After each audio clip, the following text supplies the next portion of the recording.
What is the prevalence of pathological narcissism in the general non-clinical population? This is a pompous and professorly way of asking, how many bloody narcissists are there? My name is Sam Vaknin. I'm the author of Malignant Self-Love, Narcissism Revisited, and everything you could ever wish for in a professor of psychology. One thing I do that many self-experts don't, self-styled experts don't, is I rely on literature. So to answer your question, we need to resort to authoritative texts, studies, the Diagnostic and Statistical Manual, prevalence reports, incidence reports, clinical reports, and so on and so forth. If we put all of them together, the answer is that anywhere between 1 and 2% of the general population suffer from narcissistic, diagnosable, clinical narcissistic personality disorder. The average figure of multiple giant studies is 1.6%. So where do other numbers come from? For example, one of the numbers that's been circulated in online is that 6% of the general population are narcissists. This is a misinterpretation of a study. There's been a study of alcoholics, and among alcoholics, indeed, 6.2% are narcissists, people diagnosed with narcissistic personality disorder. But come on, Vaknin, you say, narcissists avoid therapy. They never go to therapy, they never get diagnosed, they think nothing is wrong with them. That is true for all mental illnesses. People with bipolar disorder, schizophrenics, people with borderline personality disorder, let alone paranoid personality disorder, schizotypos, schizoids, you name it. Everyone is avoiding therapy, avoiding diagnosis, avoiding the stigma still attached to mental illness. And so we have very powerful statistical instruments that compensate for this, that give us the true picture. And only a layman would say that because a certain population is not 100% accessible, we cannot glean the correct data regarding this cohort or population. This is the meaning of sampling. This is how we conduct opinion polls. We talk to a sample of a population. So as sampling goes, narcissists are not underdiagnosed. That's a myth. However, what is true is that pathological narcissism may be underdiagnosed in women owing to cultural and societal reasons. Diagnosticians and clinicians prefer to not diagnose women with narcissistic personality disorder. There is this misperception that narcissism is a choice, whereas borderline personality disorder, for example, is an accident of nature and fate. It has a hereditary component and is associated with brain abnormalities. So to have borderline personality disorder is unpleasant, but not as bad as having narcissistic personality disorder, because narcissists are a-holes. They choose to be narcissists. They could easily stop being narcissists. They just couldn't care less. They're contemptuous. The truth is somewhere in the middle. Indeed, narcissists are able to control their behaviors, but there are good reasons to speculate that there is a strong hereditary component in narcissism associated with brain abnormalities, exactly like antisocial personality disorder, psychopathy, and in borderline personality disorder. Be that as it may, the argument that because narcissists don't attend therapy, they get underdiagnosed is not correct. So here's the final figure. 1.5% of the population suffer from narcissistic personality disorder. And anyone who says that 1 out of 6 people are narcissists, with or without academic degree, is ignorant and knows nothing about narcissism. Next, why the confusion? Why all this mess? Why do many people insist that the number of narcissists is much higher Why the speculation or the belief that narcissists are everywhere, that narcissism is on the rise, that literally everyone is a narcissist, and so on and so forth. Why this siege mentality? Narcissists are all over and they're coming for you. Because of various problems with the definition of pathological narcissism and with the way we tend to diagnose narcissists. First of all,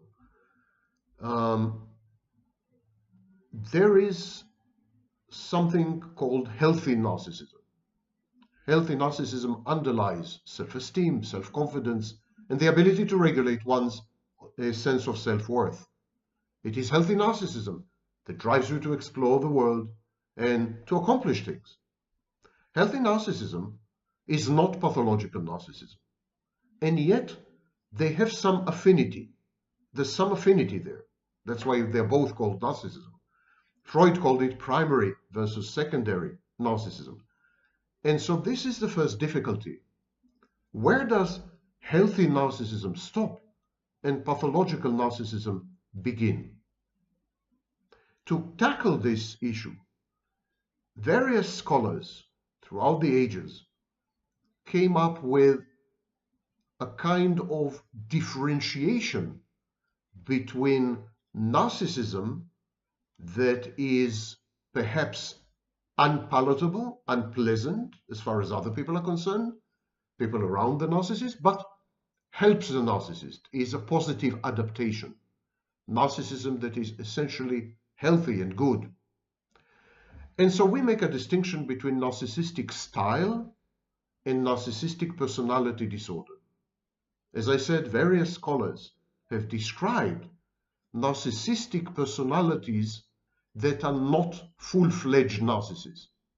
The full-fledged narcissist has many psychological processes that are absent in the person with narcissistic style, many problems, many issues that the person with narcissistic style does not exhibit. Oldham and Morris described the self-confident style. Millon came up with the asserting pattern. Sperry coined the phrase narcissistic style, and Friedman described the type A personality. These are people who possess narcissistic traits and narcissistic behaviors, but they're highly attenuated, they're mild. And this is where the first source of confusion, where the confusion first begins, because people tend to misdiagnose the narcissistic style as a narcissistic disorder when it is not. Someone could be obnoxious and abrasive and bullying and unpleasant and impolite and disempathic and, not someone you want to share your life with, and yet not be a narcissist. Because narcissism is a severe mental illness, and the clinical features of narcissism are absent in people with narcissistic style. The second source of confusion is the concept or the construct of dark personalities, dark triad and dark tetrad personalities. If you go online, you will see self-styled experts, including, shockingly, self-styled experts with academic degrees in psychology, PhDs, who keep informing you that a dark personality is a combination of narcissism, psychopathy, and Machiavellianism, with a little sadism thrown in. That is not true. That is ignorant, ill-informed, and inaccurate. Dark personalities are subclinical. Someone with a dark triad personality has subclinical narcissism, subclinical psychopathy, and Machiavellianism. Subclinical because it's not clinical, and it's not clinical because it cannot be diagnosed. A person with dark personality is not a narcissist because he fails to meet the minimal criteria for narcissistic personality disorder. A person with a dark personality is not a psychopath because he or she failed to meet the basic foundational criteria for psychopathy or antisocial personality disorder. And so dark personality are often conflated with or confused with the actual diagnosis, the actual personality disorders, even in scholarly publications, which is a big problem, creates enormous mess in the minds of people, laymen and the educated alike. The next problem is comorbidities. Comorbidities create confusion. Narcissistic personality disorder is sometimes diagnosed with antisocial personality disorder, borderline personality disorder, paranoid personality disorder, mood disorders, substance abuse disorders, you name it. This is known either as comorbidity or as a dual diagnosis. And this creates a contamination of the primary diagnosis. When you have narcissistic personality disorder, but you're also borderline, there are features, clinical features in your personality. There are behaviors and there are traits that have nothing to do with narcissism. Similarly, if you're both a narcissist and a psychopath, something known as malignant narcissist, again, there will be behavioral pattern and features, and there will be traits which are attributable to psychopathy, but not to narcissism. Of course, if you go online, confusion is immense. Some self-styled experts, again, shockingly with academic degrees, would tell you that all psychopaths are narcissists, when this is expressly untrue. Others will tell you that all borderlines are narcissists, or that all narcissists are borderline, when this is utter, unmitigated nonsense. They share some clinical features, such as grandiosity, but they're not the same. So, comorbidities are a big problem. The next issue is the fact that there are many types of narcissists. And these subtypes, these subspecies of narcissists, are mutually exclusive. They're contradictory. There is a varied presentation. When someone comes to you as a clinician and presents with symptoms, or with signs usually, sometimes with symptoms, you need to ask yourself, is this a narcissist? And then there's a problem, because there are multiple subtypes of narcissists and they contradict each other. Take, for example, the covert and the overt. The overt is extroverted, very often defiant. The overt seeks the limelight, seeks attention, loves the limelight, loves to be the life of the party in the center of attention. And the covert is exactly the opposite. The covert is shy and fragile and vulnerable. And so, but both of them are narcissists. So what gives? What to do? One type of narcissist is exactly the opposite of the other type of narcissist. It would seem that everyone is a narcissist one way or another. But of course, that's not true. And still, this presents a major problem. Take, for example, the somatic and the cerebral. The somatic narcissist uses sex as a source of narcissistic supply. The conquest, the chase, they constitute a source of attention, adulation, admiration, and self-supply. So this is the somatic. The cerebral narcissist, on the other hand, rather than using his body to obtain supply, uses his intellect or his mind. And the cerebral is very typically asexual. So we have two patients. One of them is hypersexual, sex addict in a way, sex addict. And the other is exactly the opposite, totally uninterested in sex, finds sex a waste of time. And so, but both of them are narcissists. Similarly, we have schizoid narcissists, narcissists who avoid the world. They isolate themselves. They refrain from any social contact. They hate, actually, to be in the center of attention. They hate the limelight. They usually self-supply. And on the other hand, you have the much more typical extraverted narcissist. A narcissist who seeks the company of other people, either as participants in a fantasy or as sources of supply. And yet both of them are narcissists. Or take the most egregious example. Most narcissists are antisocial. They hold other people in contempt. most of them are very conflicted about this. They're dependent on other people for narcissistic supply, and they resent this dependency. So they become highly aggressive. They externalize aggression. They become unpleasant and abrasive and critical and demeaning and denigrating and so on. So most narcissists are essentially on the border of psychopathy. But there's a small minority of narcissists who are known as prosocial or communal narcissists. And these people are altruistic, charitable, compassionate, seem to be empathic, helpful, useful, and so on. They are narcissists because they brag about it.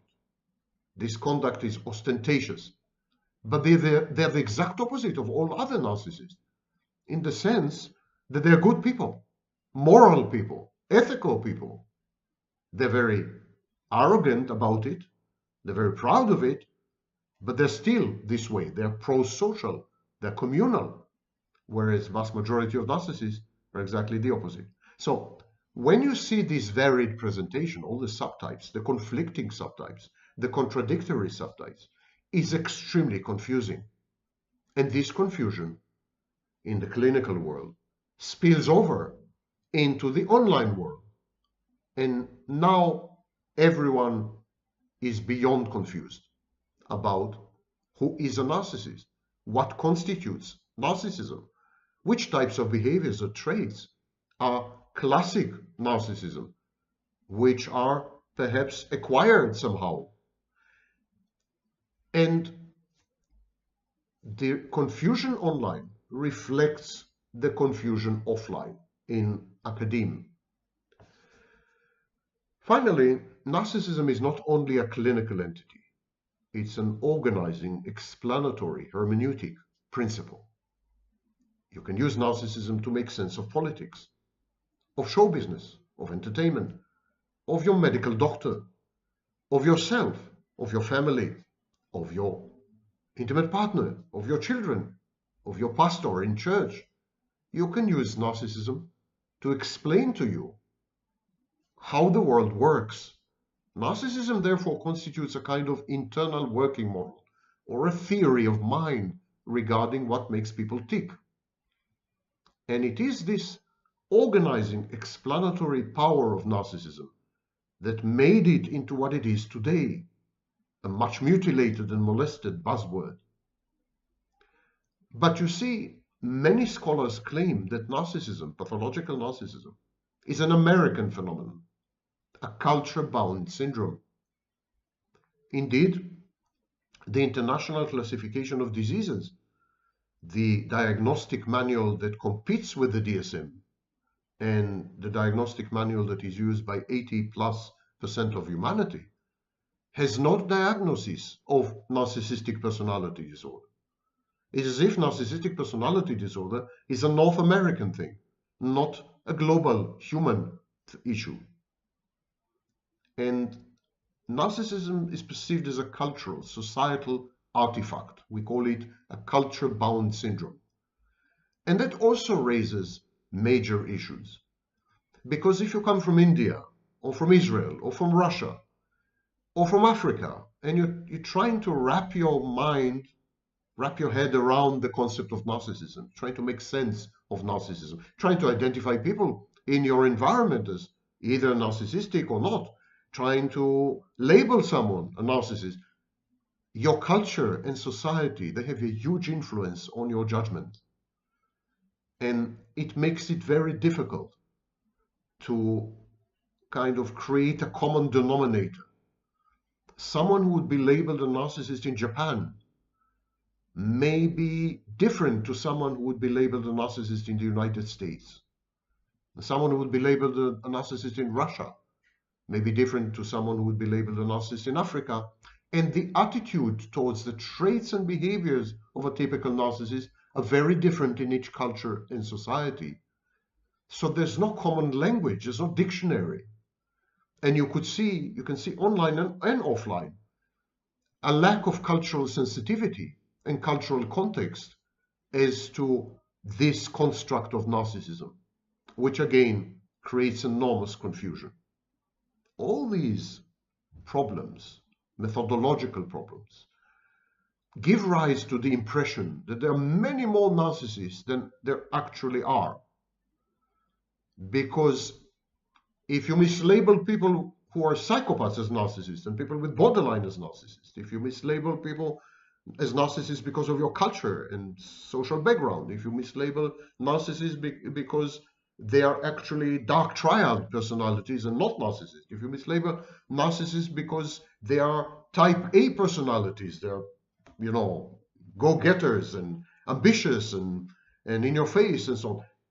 If you mislabel narcissists because they are perhaps alcoholics, what you end up doing is that you're mislabeling the vast majority of the population as narcissists. And it gives a very, very wrong impression. The clinical picture is much more limited and confined.